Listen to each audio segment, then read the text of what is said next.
¿Se acuerdan o no? Ciento y feria, 170. Por ahí más o menos, ¿verdad?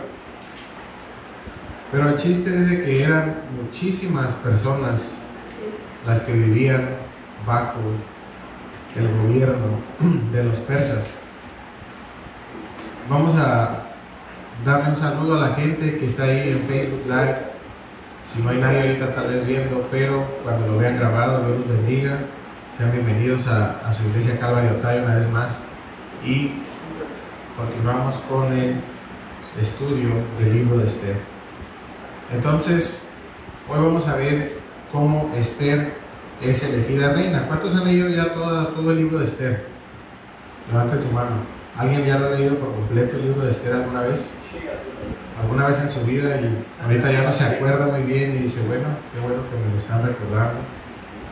Entre más veces lo leamos, más fácil nos será recordar la historia. Y hablando de militares, no estábamos hablando de militares, ¿verdad? Pero es el único chiste que encontré porque el pastor Solís ya se acabó todos los chistes de la página donde yo los sacaba, entonces tuve que buscar otra. Y dice que se presenta el sargento ante el pelotón y los pone a todos firmes, ¿no? Dice, cabo primero, dice. No voy a gritar para que no se vaya a asustar. Dice, sí, mi sargento. Dice, no le vi ayer en la clase de camuflaje. Gracias, sargento. Bueno, puede ver el título de nuestros hermanos. ¿No lo entendieron mal? Puede ver el título de nuestra enseñanza del día de hoy es Gracia y Bondad. Tenía una foto ahí del soldado, ¿no la puse? Sí, ahí está. No, es que tampoco Armando lo ve. Es la foto que está ahí, es la foto de las plantas, ponla para que la vean. ¿Ve cómo no se miraba? Le dije, ¿cómo? Sí, la puse. No se ve. Bueno, ahí puede ver el título de nuestro sermón del día de hoy y el pasaje que vamos a estar estudiando, que es Esther, del capítulo 2. Vamos a iniciar del versículo 1 hasta el versículo 18. Esther, capítulo 2, versículo 1 al 18. ¿Ya lo tienen? Yo voy a leer en mi Biblia, usted me sigue con su vista en la suya. Recuerden que yo utilizo la versión de la Biblia de las Américas. Dice, después de estas cosas, cuando el furor del rey Asuero se había aplacado, él se acordó de Vasti, de lo que ella había hecho y de lo que se había decretado contra ella.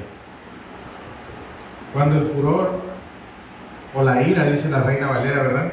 Cuando la ira se había pasado ya del rey Asuero, se acordó de Vasti. ¿Alguna vez usted ha estado enojado? ¿Tan enojado que se le olvidan las cosas? Y ya cuando se le pasa lo enojado se acuerda, ¿verdad? Los frijoles ya están quemados. O a veces el niño no fui por él a la escuela por estar peleando a veces con su cónyuge, ¿verdad? O no sé, alguna cosa se nos olvida muchas veces cuando estamos enojados, la ira nos invade. Y esto le pasó al rey Asuero. Nada más que esto era una cosa muy importante, ¿no? En su vida. No tenía reina. ¿Recuerdan ustedes por qué la había destituido? Porque lo desobedeció. Y era una falta muy grave. Y él no quería que todo el mundo hablara mal de él diciendo que la reina no le había obedecido, ¿verdad? Incluso hizo un decreto y lo envió a todas las provincias, dice, casa por casa, para que fuera de ejemplo y supieran todos que la mujer debe de estar sujeta a su marido, ¿verdad que sí? Pero luego se le olvidó que él tenía que tener una reina. Pasó el tiempo, dicen los historiadores que pasaron aproximadamente 4 años. En este lapso, sí, no creo que se le olvidó un día y al otro día ya, la reina, no, pasaron 4 años. Él fue a la guerra. No lo va a encontrar aquí en la escritura, eso lo saqué un dato de un libro de historia. donde él va a la guerra contra Grecia y pues regresa todavía derrotado, no logra vencer al imperio griego de aquellos días que habían vencido en el pasado a su padre, y él buscaba esa venganza. Entonces, después de estas cosas, dice el capítulo 1, de que él vuelve de esa batalla, ya se le había pasado el furor o la ira y se acuerda de Vasto. Yo creo que por ahí estaba sonando a lo mejor la canción de José Alfredo Jiménez, no tengo trono ni reina. Ya se acordó, no tengo reina, necesito una reina. Dice entonces, el versículo 2 dice: entonces los cortesanos o sus consejeros al servicio del rey dijeron: búsquense para el rey jóvenes vírgenes y de buen parecer. Todos los reyes tenían consejeros alrededor suyo. Entonces ellos dijeron: ¿saben qué? Búsquense jóvenes, vírgenes y de buen parecer. Eran 3 requisitos que tenían que cumplir esas mujeres para poder aspirar a ser la reina: jóvenes, vírgenes y de buen parecer. Quizá los estándares de belleza en el pasado eran distintos a los de hoy, y es muy probable que sí. No sabemos porque no tenemos una Biblia con imágenes, ¿verdad?, con fotos, pero sabemos que aún así tenía que ser de buen parecer y ser del agrado del rey. Vamos a continuar con la lectura en el versículo 3. Dice: y que el rey nombre oficiales en todas las provincias de su reino, para que reúnan a todas las jóvenes vírgenes y de buen parecer en la fortaleza de Susa, en el harén, bajo la custodia de Hegai, eunuco del rey, encargado de las mujeres, y que les den sus cosméticos. Esto lo acordaron los consejeros. Querían que fueran nombrados oficiales en todas las provincias que tenía Asuero a su cargo. Entonces, aparte de nombrar estos oficiales, tenían que reunir a todas esas mujeres y reunirlas en la fortaleza de Susa. Susa es una ciudad, ahorita vamos a ver dónde es. Dice que las tenían que reunir en el harén bajo la custodia de Hegai, eunuco del rey. ¿Todos saben lo que es un eunuco? ¿O no? Bueno, de todos modos lo voy a explicar. Un eunuco era una persona que estaba dedicada al cuidado de las mujeres de un rey.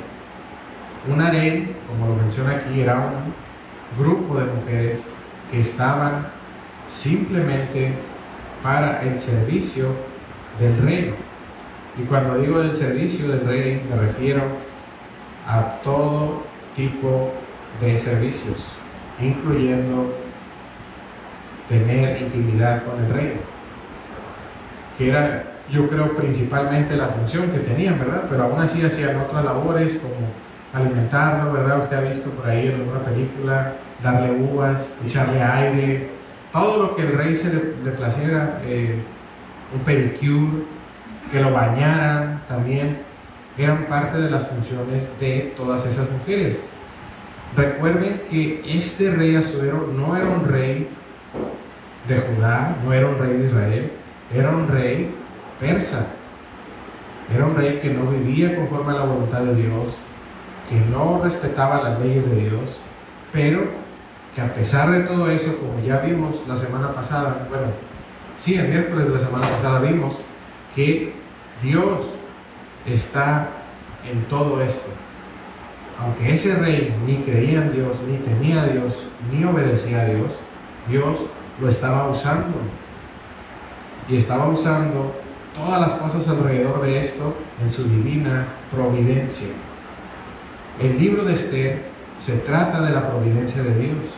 A pesar de que nunca va a escuchar usted mencionar el nombre de Dios, ni del santuario, ni de la ley de Dios, ni de los profetas, ni nada que haga alusión a Dios, usted va a ver cómo la providencia de Dios está en todo el libro.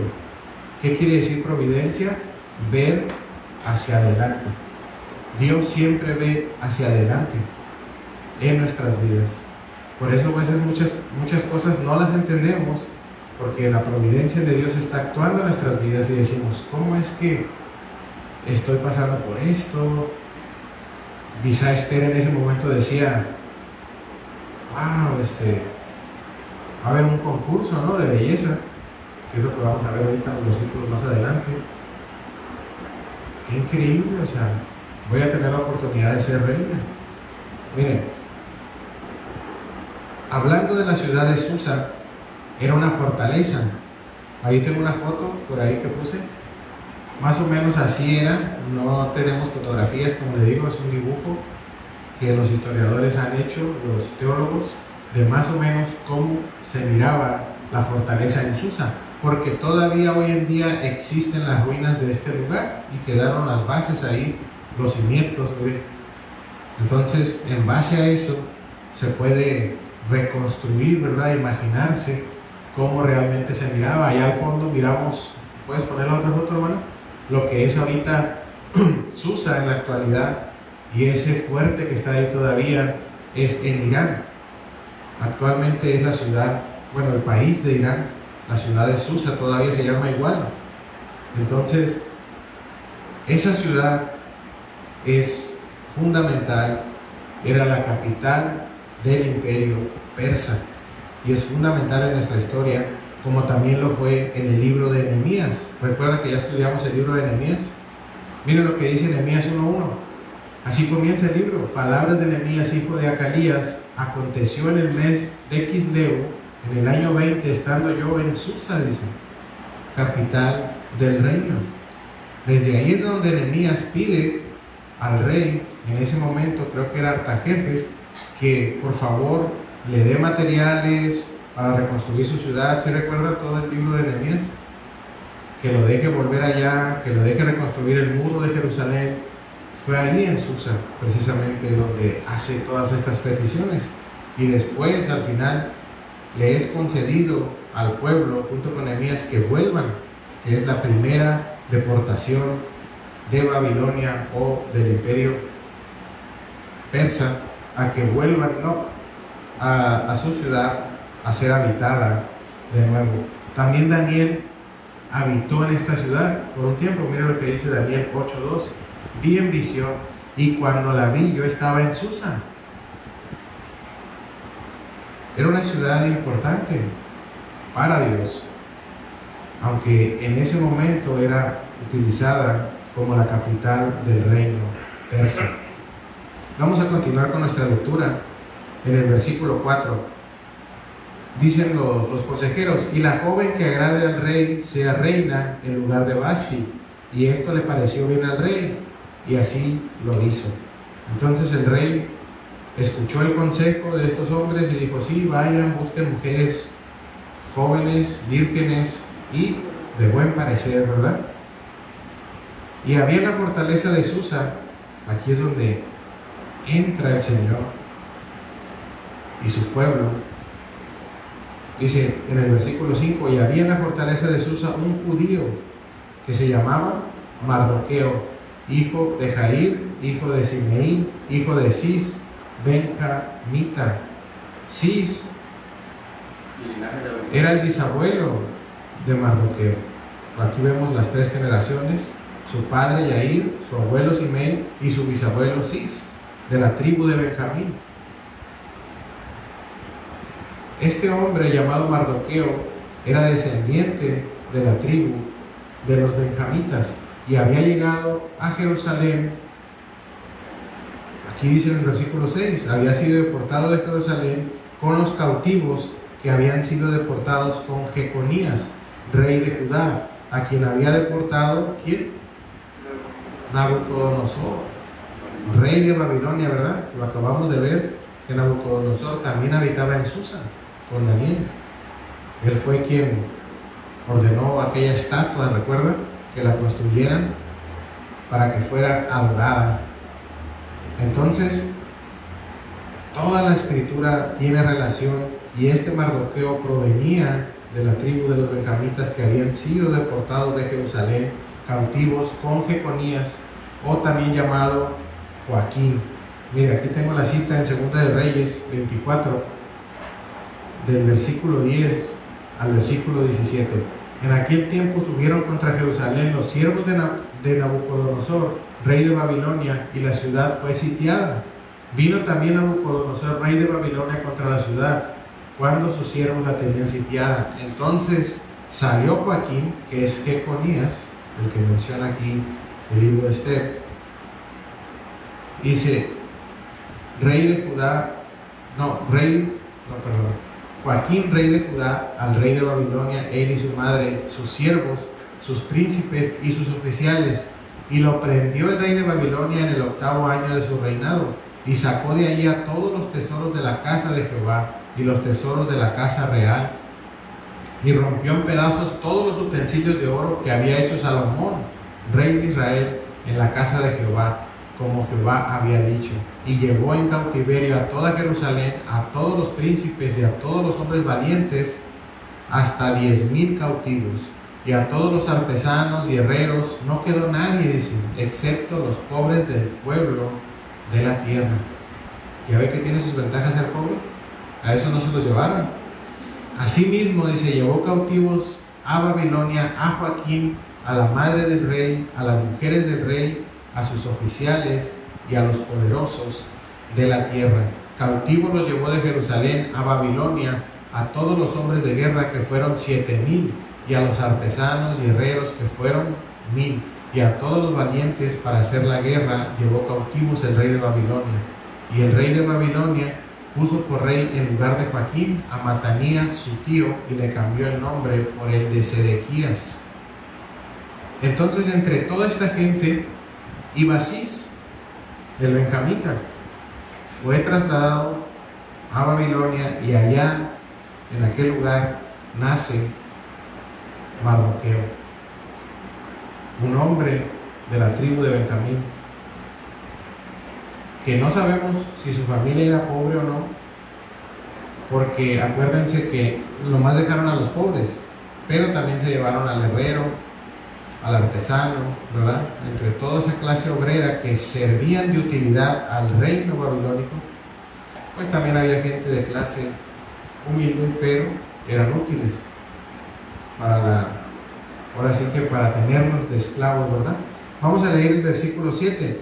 Y Mardoqueo estaba criando a Hadasa, o Hadasa, como usted lo quiera pronunciar, es decir, Esther, hija de su tío, pues ella no tenía ni padre ni madre, y la joven era de hermosa figura y de buen parecer, y su padre y su madre murieron. Mardoqueo la tomó como su hija. Aquí encontramos por primera vez en el libro a Hadasa, es decir, Esther, hija de su tío. Está hablando de Mardoqueo, por eso menciona que Esther era hija de su tío, que era su prima, como ya lo dijo el pastor. Muchas personas se han confundido diciendo que Mardoqueo era tío de Esther, pero eran primos. Probablemente Mardoqueo era un poco mayor, porque si hubieran sido de la misma edad, pues no pudiera haber hecho cargo de ella, ¿verdad? Al menos tenía que llevar algunos años de diferencia para poder tomarla como hija suya, que es lo que dice el versículo 7. Dice aquí de Esther que ella tenía un nombre hebreo, que era Hadasa, y quiere decir mirto.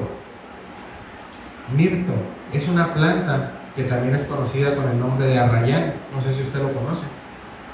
Es una fruta así pequeñita, ¿verdad? De color como lila, moradito. El sabor, yo los he probado, los arrayanes mexicanos, no sé cómo sepan los de allá, pero es un sabor acidito, parecido al de la guayaba. ¿Alguno de ustedes lo ha probado, el arrayán? En Guadalajara, ok. Entonces, eso era lo que significaba su nombre, pero probablemente este nombre de Esther, dicen los teólogos o historiadores, que lo recibe, ya ve que allá todos les cambiaban, porque eran difíciles de pronunciar los nombres hebreos para los persas. En cuanto entró a la corte real o al arena ahí en Susa, recibe este nuevo nombre que es Esther, que probablemente, dicen los teólogos, que viene de la diosa babilónica Ishtar, que significa diosa del amor, o Estara, que también significa estrella, que puede ser una palabra persa. No se han puesto de acuerdo realmente en cuál sea el origen de Esther, pero puede ser de esas dos fuentes. ¿Ok? En el versículo 8, vamos a continuar con la lectura. Dice: y sucedió que cuando el mandato y el decreto del rey fueron oídos, muchas jóvenes fueron reunidas en la fortaleza de Susa bajo la custodia de Hegai, y Esther también fue llevada al palacio del rey bajo la custodia de Hegai, encargado de las mujeres. Muchas jóvenes fueron reunidas, pero no se menciona el nombre de ninguna, solamente el de Esther. ¿Por qué? Porque Esther sobresalía de todas las demás. Es muy poco probable que Esther misma haya escrito este libro. Algunos teólogos dicen que probablemente fue Mardoqueo quien lo escribió, otros dicen que tal vez fue Nehemías quien lo escribió, pero nosotros lo tenemos como un autor desconocido. Igual que lo vimos la semana pasada, no sabemos quién escribió este libro. Lo que sí sabemos es que Esther brillaba como una estrella, ¿verdad? Si su nombre realmente significaba eso, Esther brillaba entre todas las mujeres. Eso me recuerda un poco a María.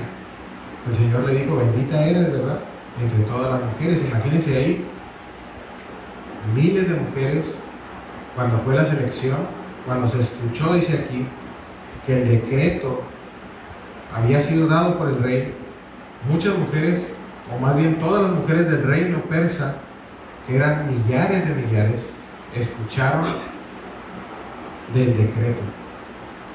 John MacArthur es un historiador, o es un teólogo muy conocido. Él dice que probablemente el imperio medo-persa tenía 500 millones de habitantes y que 250 millones eran mujeres, sacando un cálculo nada más. Entonces, de esos tenían que seleccionar, y todavía de esa selección iban a escoger solo a una, y esa era Esther. Entonces dice la escritura que Esther también fue llevada al palacio del rey, pero ella tenía algo especial, que era la gracia de Dios. Y dice el versículo 9 que la joven le agradó y halló favor delante de él. Estamos hablando de Hegai todavía, no del rey. Por lo que se apresuró en proveerle cosméticos y alimentos, y le dio 7 doncellas escogidas del palacio del rey, y la trasladó con sus doncellas al mejor lugar del harén. Esther agradó a Hegai, y dice la escritura que se apresuró en proveerle cosméticos y alimentos. No vaya a pensar que le dio una bolsa de Sephora o de Revlon o cosas así. Los cosméticos en la antigüedad eran muy diferentes a como lo conocemos el día de hoy, pero a final de cuentas sí servían para embellecer a la mujer, y de una forma muy extraña se enfocaban más en cambiar el olor de las mujeres. Ahorita vamos a ver por qué. Miren, vamos a leer el versículo 10, que es un versículo clave en esta historia. Dice: Esther no dio a conocer ni su pueblo ni su parentela, porque Mardoqueo le había mandado que no los diera a conocer. ¿De dónde era Esther? Era hebrea, ¿no? Sí. Era del pueblo escogido por Dios.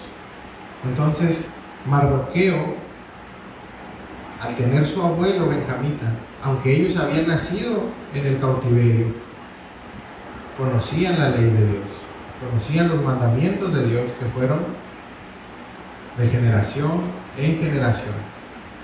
Acuérdense que Nehemías, que está relacionado con la historia de Esther, también conocía la ley de Dios y era un intérprete hacia el pueblo. Entonces, todos los ancestros de estos hombres conocían la ley de Dios. Y Mardoqueo no solo la conocía, sino que también la guardaba. Más adelante en el libro, me voy a adelantar también, de todos modos el pastor se adelantó la otra vez, diciendo que Mardoqueo era primo de Esther. Vamos a ver cómo Mardoqueo no se arrodilla delante de Amán, precisamente por el temor que le tiene a Dios y a su ley, que dice: no tendrás dioses ajenos delante de ti, ni te postrarás delante de ellos, ¿verdad que sí? Entonces sabemos, no lo dice aquí a la letra, pero sabemos que Mardoqueo conocía y guardaba la ley de Dios, y sabía que había problemas si ellos decían: nosotros creemos en el Dios de Israel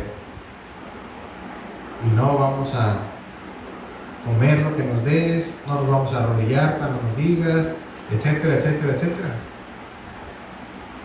Los persas conocían al pueblo de Israel, sabían cuáles eran sus costumbres y sabían que podían representar un problema para su imperio. Entonces, el pueblo de Dios siempre ha estorbado a los reinos de este mundo. Acuérdense cuando Jesús vino, ¿qué pasó? Los romanos lo juzgaron, ¿verdad que sí? Claro que los fariseos tuvieron que ver, pero le decían: mira, este es un peligro para tu César. ¿Por qué? Porque él dice ser rey. Entonces, siempre el pueblo de Dios ha sido un estorbo para los reinos de este mundo. Y aquí vemos que Mardoqueo le había aconsejado a Esther que no dijera que era del pueblo de Dios. Mire lo que dice Jesús en Mateo 10:16. He aquí yo os envío como ovejas en medio de lobos. Sed pues prudentes como serpientes y sencillos como palomas. Muchas veces los hombres de Dios han preservado su vida. Lo voy a decir, algunas veces mintiendo, como en el caso de Abraham, como en el caso de Isaac, ¿verdad? ¿Lo recuerdan? Que dijo que Sara no era su mujer para evitar ser asesinado por causa de la belleza de Sara. David, ¿cómo se hizo el loco cuando fue capturado? ¿Verdad que sí? Esto es. Claro, Jesús dijo estas palabras después a sus discípulos. Pero, les voy a decir algo. De todos modos, los discípulos de Cristo murieron. Ya no estamos en el Antiguo Testamento. Solamente Juan, el único que no murió siendo un mártir. Todos los demás, aunque eran astutos y prudentes, de todos modos no pudieron evitar morir por el Señor. Cuando nosotros nos encontremos en peligro por ser hijos de Dios, no sienta usted esa necesidad de ya estamos bajo la gracia del Señor y si nos toca defender el Evangelio, lo vamos a hacer. Pero también debemos de ser pues prudentes y sencillos como palomas. Con esto, ¿qué le quiero decir? Si usted sabe que algo le trae problemas, sea sabio, sea prudente. No digo que mienta, no le estoy aconsejando que usted niegue al Señor tampoco, no se vaya a confundir. Simplemente diga lo que tenga que decir y no diga lo que no tenga que decir. Muchas veces debe ser así, pero el Espíritu Santo va a guiar a cada uno y le va a dar en el momento las palabras que usted tenga que decir. Porque recuerden a Esteban. Esteban estaba ahí y los fariseos ya tenían las piedras en la mano, ¿verdad que sí? Si él hubiera sido así, decir no miro nada, ni está el Señor ahí al lado del trono, y se salva, ¿verdad que sí? Pero el Espíritu Santo le dio el valor para decir: veo los cielos abiertos y al Hijo del Hombre sentado a la diestra del Padre. Entonces, el Espíritu Santo es la diferencia entre nosotros y estos hombres o estas mujeres como Esther. que podía ocultar su nacionalidad, su parentela, con un propósito en la providencia de Dios. Es muy diferente. ¿Sí me entendieron? Ok. Miren lo que dice también Efesios 6:1. Esther no solamente estaba ocultando su nacionalidad por miedo sino que estaba obedeciendo a su padre y estaba cumpliendo así también la ley de Dios, porque Mardoqueo, lo leímos aquí, la tomó como hija suya. Y para Esther, Mardoqueo era su padre. Dice: hijos, obedeced en el Señor a vuestros padres, porque esto es justo. ¿Cuántos todavía tienen sus padres? Obedézcanlos. Obedézcanlos. Siempre y cuando su padre le diga algo que no vaya en contra de la voluntad de Dios, ¿verdad? Siempre y cuando lo que le digan sea conforme a la voluntad de Dios, obedezca a sus padres. Aunque usted ya sea mayor, aunque usted ya esté casado, obedezca a sus padres. ¿Cuántos dicen amén? Versículos 11 al 16, ya para terminar. Se está yendo muy rápido este tiempo. Va a decir: para usted, hasta nosotros ya nos estamos moviendo.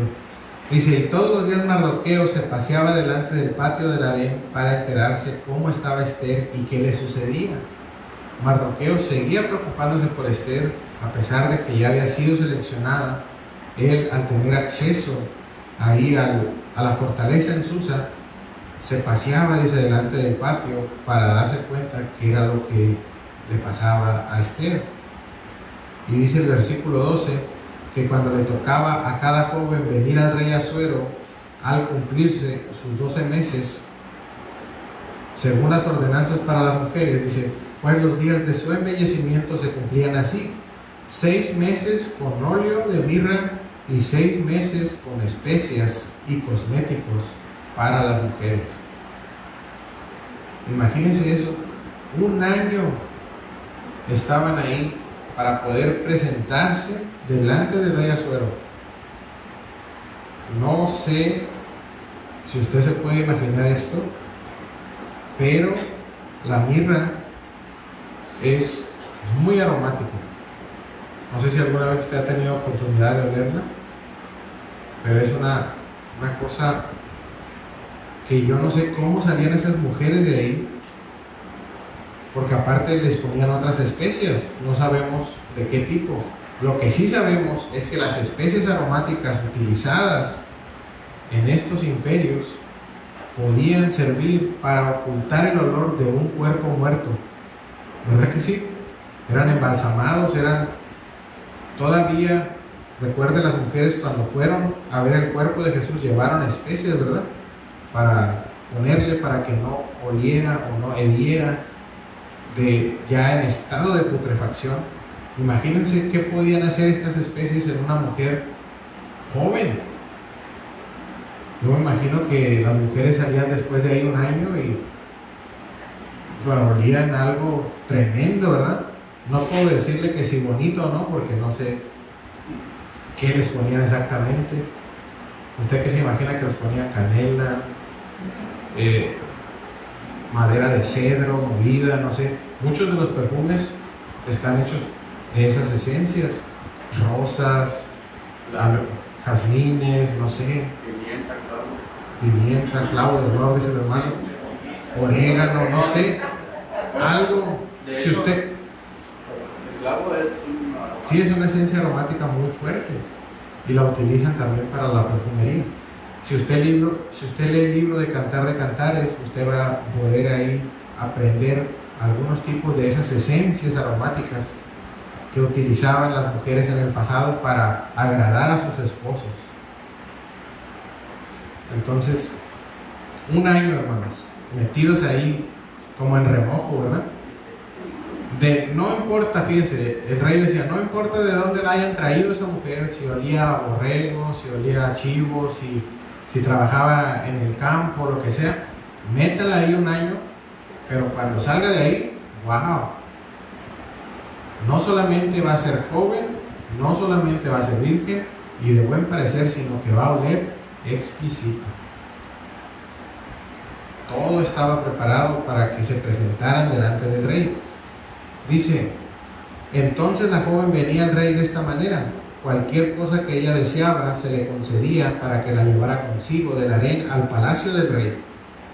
Y ella entraba por la tarde y a la mañana siguiente volvía al segundo harén bajo la custodia de Sasgaz, que era otro eunuco del rey, encargado de las concubinas. Ya estas mujeres ya estaban ahí como concubinas, no eran parte de las mujeres que habían sido seleccionadas para el concurso. Ella no iba otra vez al rey a menos que el rey se complaciera en ella y fuera llamada por su nombre. Cuando Esther, hija de Abihail, tío de Mardoqueo, aquí ya podemos ver el nombre de su padre, pero que ya había muerto, como lo dice la escritura aquí en los versículos que leímos antes, dice que le había tomado como hija, le tocó venir al rey. Ella no pidió cosa alguna, sino que lo que le aconsejó Hegai, eunuco del rey, encargado de las mujeres, y Esther hallaba favor ante los ojos de cuantos la veían. Esther fue llevada al rey Asuero a su palacio real el mes 10º, que es el mes Tebet, en el año 7º de su reinado. Miren, Esther era una joven, ya lo vimos, virgen, de buen parecer, ya ahorita olía hermosísimo, hermanos. ¿Y qué nos encontramos? Que había sido aconsejada por este eunuco Hegai, y ella había escuchado el consejo y lo había tomado, y no tomó nada, dice, más que lo que le fue aconsejado. Era una mujer dócil, era una mujer que escuchaba el consejo y lo ponía en práctica. Una mujer noble, una mujer con mansedumbre, que dice la escritura que hallaba favor ante los ojos de cuanto la veía. Imagínense usted eso. Bueno, digo, imagínenselo, o al menos de que usted sea una mujer así, pues no ocupa imaginárselo, ¿verdad? Y se lo digo porque cuántas veces en la vida a mí me tocó ver mujeres con estas características muy bonitas, demasiado, que tú las miras y dices, wow, qué hermosa mujer, así como mi esposa. Iba a traer una foto de Esther, pero dije, no la voy a traer porque ahí está mi esposa para que me vayan a verla. Pero que la escuches hablar malas palabras, rezongona, respondona, inmediatamente, hermano, pierden toda la belleza, ¿sí o no? Y dices tú, no quiero habitar en una casa con una mujer rencillosa, dice la escritura, porque es peor que una gotera en la cabeza. O quizás usted estuvo en alguna relación así, con una mujer así, o con un hombre así, pongámoslo de los dos lados, ya que hay mujeres también así, que son de hermoso parecer, pero que no escuchan, que no ven, que no hacen. Que le dices algo y pareciera que no les importa, que siempre están discutiendo. El rey no quería una mujer así. Ya había salido de una relación tóxica. Vasti la llamó y ¿qué hizo? No fue. Y nada más por eso lo dejó en ridículo delante de todos sus amigos. La destituyó. El rey quería una mujer que viniera cuando él la llamara y que cuando él la llamara no viniera. Recuerden que más adelante vamos a verlo, ¿no? No me quiero adelantar tanto, que no podías presentarte delante del rey. Bueno, y aquí lo dice también, a menos de que fueras llamado por él. Que ni se te ocurra. Oiga, rey, ve, porque te podían cortar la cabeza. Entonces, así era Esther, una mujer con todos estos atributos, una joven que escuchaba el consejo y que no pidió nada extra. Ella estaba, acuérdense, como quien dice, era la consentida de Hegai. Ella ya se había dado cuenta que la trataba diferente que a las otras mujeres. ¿Por qué? Porque este eunuco tenía la visión de que ella iba a ser seleccionada. Imagínense ese eunuco toda su vida entre mujeres. no sé cuántas vio en su vida porque eran cambiadas por generaciones. Cuando ya se volvían mayores, las quitaban del harén y metían jóvenes otra vez. Entonces él vio muchas, pero nunca había visto a nadie como Esther. Porque él en cuanto la vio dijo, esta va a ser seleccionada y yo la voy a tratar bien. ¿Por qué? Porque cuando sea reina, él va a tener su favor, ¿verdad? Ningún hombre da paso sin guarache, como dice por ahí. Entonces, a pesar de todo esto, Esther no abusó de esa posición. Nunca dijo, pues voy a pedir, tráigame los mejores manjares o esto o el otro, me voy a presentar delante del rey con presunción, sino que fue humilde todo el tiempo y no pidió nada extra y no se dejó llevar por sus deseos o sentimientos. Recuerden que Esther era una mujer huérfana que había crecido con su primo, no sabemos en qué condiciones, pero no creo que haya tenido todo lo que había en el palacio del rey. ¿Recuerdan la clase pasada? ¿Cómo eran los vasos del palacio? De oro, ¿verdad? Los reclinatorios de oro, de piedras preciosas. Imagínense una mujer de la orfandad y venir delante del palacio del rey y ver todas esas cosas y que te digan, puedes pedir lo que tú quieras. No, pues de volada, ¿no? ¿Sabe qué? Quiero una sillita así con ruedas de topacio, una de zafiro y dos de rubí. Y que el reclinatorio sea de oro puro y un bastón de diamantes. Podía pedir lo que ella quisiera. Esos hombres tenían oro para bañarse en oro si querían. Lo mandaban derretir y se bañaban en él. No se crean. Pero bueno, hay gente que come oro hoy en día, así se ve, ¿verdad? Los millonarios excéntricos consumen oro. Pero bueno, eso es otra historia. Vamos a leer ya el versículo 17 para terminar y el 18. Dice la escritura, y el rey amó a Esther más que a todas las otras mujeres, y ella halló gracia y bondad, así como el nombre de nuestra enseñanza. Con él, dice, más que todas las demás vírgenes, y él puso la corona real sobre su cabeza y la hizo reina en lugar de Vasti. El rey amó a Esther inmediatamente, como dicen, fue amor a primera vista, ¿verdad que sí? No la trató mucho, nada, la vio y dijo, esta es la reina. ¿Por qué? Por todo lo que ya dijimos, y aparte halló gracia y bondad delante del rey sobre todas las demás vírgenes. Recuerden, todas esas mujeres tenían las mismas características que Esther, pero Esther tenía la gracia de Dios sobre su rostro. Asuero no sabía eso, él nada más miraba lo exterior, pero Dios sí sabía. Miren lo que dice 1 Samuel 2:8. Él levanta del polvo al pobre y del muladar exalta al menesteroso para hacerle sentarse con príncipes y heredar un sitio de honor, porque de Jehová son las columnas de la tierra y él afirmó sobre ellas el mundo. Y esto lo hemos visto una y otra vez. Vimos a Daniel ser gobernador de Egipto, el segundo hombre más poderoso en Egipto. Vimos a José ser vendido por sus hermanos y después, en la providencia de Dios, salvar de la hambruna a su pueblo. Y ahora vemos a Esther estando aquí, siendo seleccionada para ser reina, con un propósito en la providencia de Dios, para preservar a su pueblo y que no se extinguiera a pesar de estar viviendo bajo la mano poderosa de Dios que los había castigado por un tiempo. Y ya para terminar dice, entonces el rey hizo un gran banquete para todos sus príncipes y siervos, el banquete de Esther. También concedió un día de descanso para las provincias. Eso era algo increíble, hermanos, ¿eh? Más que cualquier otra cosa, un día de descanso para la gente era como que, ¿qué está pasando? Se volvió loco el rey.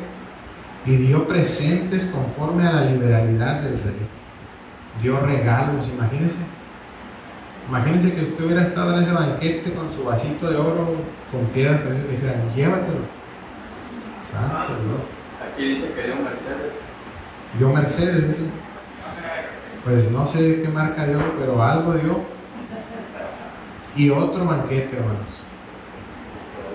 Veníamos desde 187 días y ahora el banquete de Esther, que aquí no nos dice cuánto duró, pero estaba muy gozoso el rey, porque había encontrado a Esther. Había encontrado a Esther, la nueva reina, para sustituir a Vasti. Y hasta aquí dejamos la enseñanza de hoy, porque si no le voy a contar toda la historia y ya no voy a venir para otra semana. Vamos a darle gracias a Dios. Señor, te damos gracias, Padre, por tu palabra, Señor, porque estamos estudiando un libro, Señor, hermoso,